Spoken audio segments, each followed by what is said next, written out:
धन्यवाद अध्यक्ष महोदय. खरं म्हणजे आज एक महत्त्वाचं पाऊल आपण पुढे टाकत आहोत आपल्या राज्याच्या इतिहासामध्ये.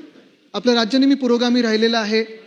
महिलांना ताकद देणारं, महिलांना आवाज देणारं आणि तसंच महिला देखील आपल्या समाजाला एक दिशा दर्शवणाऱ्या महिला आपल्या इथे महाराष्ट्रात जन्माला आलेल्या आहेत.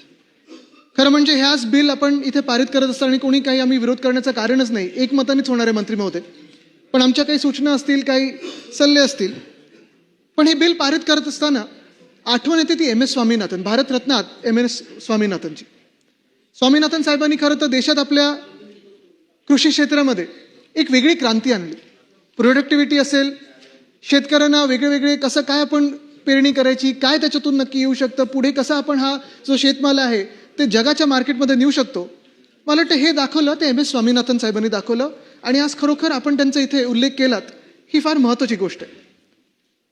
महिला शेतकरी म्हटल्यानंतर अनेक वर्ष आपण पाहतो, जेव्हा आपण बांधावर जातो तेव्हा शेतकरी तर भेटत असतात, पुरुष भेटत असतात, महिला एका बाजूला बसून अनेकदा शेतमजूर म्हणून किंवा जसं ताईंनी आता उपमुख्यमंत्री महोदयांनी सांगितलं की फक्त भागीदार म्हणून नाही तर शेतमजूर म्हणून त्यांची आतापर्यंत जी ओळख होती, आज आपण त्यांना शेतकरी हा एक दर्जा देत आहोत. मला वाटतं ही फार अभिमानास्पद गोष्ट आहे की आपण सर्व आज आमदार म्हणून हे बिल आपण पारित करणार आहोत.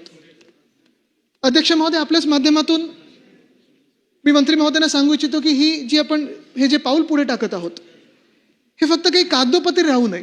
ह्याची अंमलबजावणी खरोखर जमिनीवर होणं गरजेचं आहे. प्रत्येक जिल्ह्यामध्ये असेल, प्रत्येक तालुक्यामध्ये असेल, त्याची जी अंमलबजावणी आहे ती आत्तापासून होणं गरजेचं आहे. कारण जे आज आपण शेतकऱ्यांची हाल पाहतो ते खरोखर बघण्यासारखे नाही आहेत. एक तर पाऊस हा लांबला होता, परिस्थिती आपल्याला माहिती आहे, दुष्काळासारखी परिस्थिती होती. काल परवाकडे पाऊस जेव्हा सुरू झालेला आहे, पेरणी करायची नाही करायची इथपासून जी सुरुवात झाली होती, हे पुढचं वर्ष कसं असणार आहे हे आपल्याला माहिती नाही. ताई उपमुख्यमंत्री महोदय, आपल्याला माहिती आहे गेले 10 वर्ष तसं पाहायला गेलं तर वातावरणीय बदल हा जो काळ आपण पाहिला, कधी पाऊस, कधी अवकाळी पाऊस, कधी गारपीट, कधी सततचा पाऊस, मग सगळे आपण विरोधी पक्ष आणि सत्ताधारी पक्ष येतो, एकत्र भांडतो, कधी बांधावर जातो, कधी भाषणं देतो की आमची याची अंमलबजावणी झाली पाहिजे, पीक विमा केंद्र उघडलं पाहिजे, पिकाचा विमा दिला पाहिजे. पण अध्यक्ष महोदय, जेव्हा आपण महिलांना ह्या आता पूर्ण मेनस्ट्रीममध्ये आणत असताना फक्त इथपर्यंत बोलून चालणार नाही. आपल्याला ह्याचं कामाची अंमलबजावणी जी मी सांगत आहे मंत्री महोदय, आपल्याला ह्या प्रत्येक तालुका स्तरावर एक केंद्र उभं करायला लागेल. त्या केंद्रातून फक्त शेतीची माहिती नाही, कारण आत्तापर्यंत जे आपण महिलांचे हाल पाहत आलेलो आणि फक्त काही शेतकरी म्हणून नाही किंवा शेतमजूर नाही तर राज्यभरात असेल, देशभरात असेल, हे काही मी कोणाला दोष देत नाही, एका सरकारचं किंवा दुसऱ्या सरकारचं किंवा कायदा सुव्यवस्था वगैरे एक बोलत नाही. पण एक मानसिकतेनं तर आपल्याला बाहेर यायला लागेल की ह्या फक्त राबायला आहेत, ह्या फक्त मजुरी करायला आहेत. त्याच्यातून पुढे येऊन जर आपल्याला त्यांना सन्मान द्यायचा असेल तर सामाजिक सन्मान असेल, आर्थिक सन्मान तर आहेच, पण आरोग्याचं देखील आपल्याला देखभाल आणि ह्याच्यावर विचार करणं फार गरजेचं आहे. मंत्री महोदय, आरोग्य म्हटल्यानंतर काही मूलभूत गोष्टी याच्यात येतात. एकतर त्यांच्या ज्या पिरियड सायकल आहेत किंवा सॅनिटरी पॅड्स आपण त्यांना तिथे शेतावर उपलब्ध करून देऊ शकणार नाही की नाही, कदाचित आपल्या खात्याकडे येत नसेल. पण आपण हा विचार करणं गरजेचं आहे, कारण जागतिक स्तरावर ह्याची जेव्हा चर्चा चालते, हा टॅबू राहिला नाही, आता न बोलण्याची गोष्ट राहिली नाही, हे जगात बोलतात, त्याच्यात लाज वाटून घेण्याची गरज नाही आहे. पण आपण त्यांच्या आरोग्याबद्दल विचार करणं गरजेचं आहे. सॅनिटरी पॅड वेंडिंग मशीन किंवा इन्सिनरेटर्स हे गाव पातळीवर आपण ह्या महिला शेतकऱ्यांना जेव्हा ते शेतात राबत असतात, काम करत असतात, आता शेतकरी म्हणून काम करतील, हे उपलब्ध करून देऊ शकतो की नाही, मला वाटतं हा आपण विचार करणं गरजेचं आहे. तसंच आपण जर पाहिलं तर ग्रामीण भागात पुरुषांमध्ये आणि शहरी भागात पुरुषांमध्ये आणि महिलांमध्ये दोन्हीकडे, ग्रामीण आणि शहरी याच्यात आज कुपोषण खूप मोठ्या प्रमाणात वाढत चाललेलं आहे. आयर्न डेफिशियन्सी असेल, कॅल्शियम डेफिशियन्सी असेल, व्हिटॅमिन कुठचीही डेफिशियन्सी असेल, आपण पाहतो लहान मुलींमध्ये देखील स्टंटेड ग्रोथ होत आहे.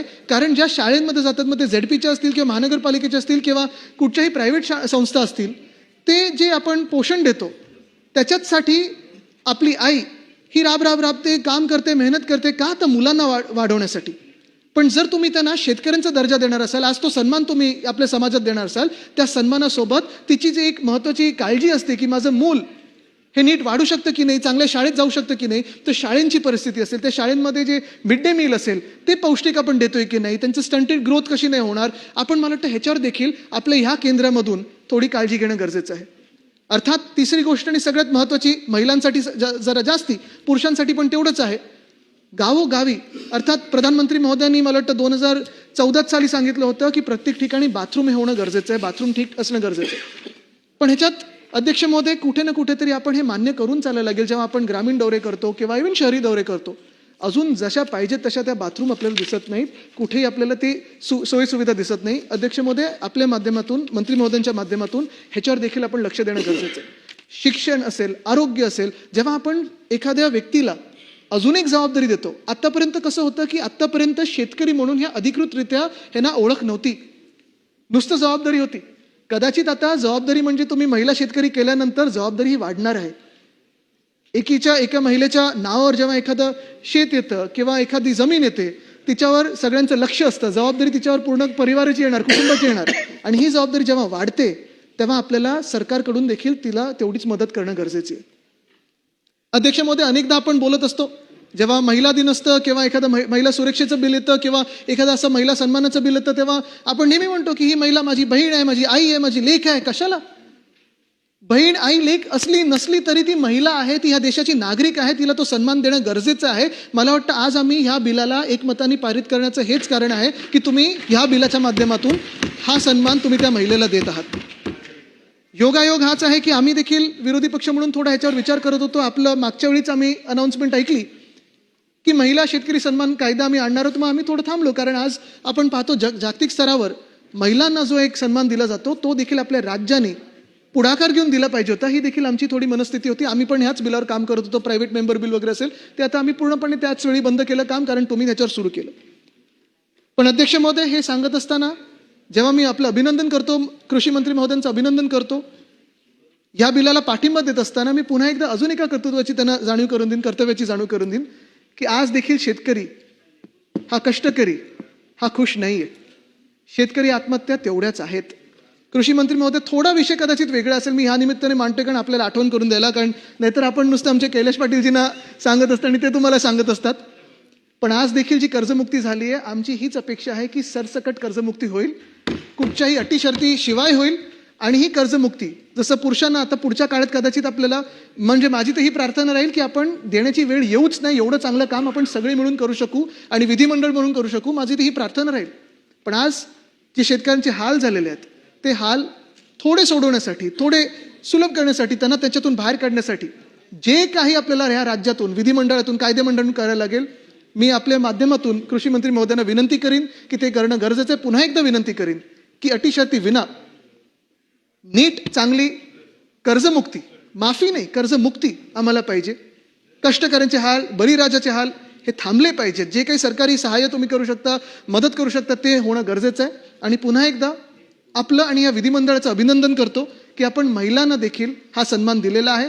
ह्याच्या अंमलबजावणीमध्ये देखील कुठेही काही कमी पडत असेल तर आम्हाला, म्हणजे रोख रक्कम नाही, ते मुख्यमंत्री महोदय बघतील, पण अर्थात तन मन, धनाचा आपण अर्थात धनी आहातच, पण तन मन कुठेही लागलं तर आम्ही फक्त विरोधी पक्ष म्हणून नाही तर ह्या राज्याचे जबाबदार नागरिक म्हणून पुढे येऊ आणि आपल्याला समर्थन करू. धन्यवाद. जय हिंद, जय महाराष्ट्र, वंदे.